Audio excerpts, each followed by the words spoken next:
Another common research FRQ, one that we've already seen before in class, is essentially asking you to identify the components of the experiment, the essential components of the experiment.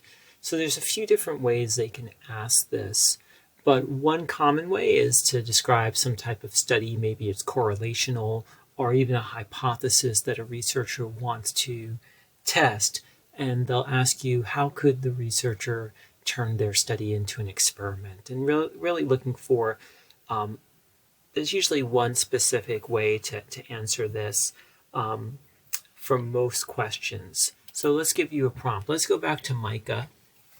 We know that Micah wants to propose an experiment around deep breathing and physical health. So a question you might see is, explain how Micah can make his study an experiment. So this is usually the most basic way to answer this question, and I would say the best way to answer most of these questions you get about what makes an experiment, whatever version you may get of that question. It really has to do with random assignment. Random assignment is really what makes an experiment an experiment. So Micah, remember, AP format, can make his study an experiment by using random assignment, which ensures that all subjects have an equal chance of being in the control or experimental groups. That's it. One sentence.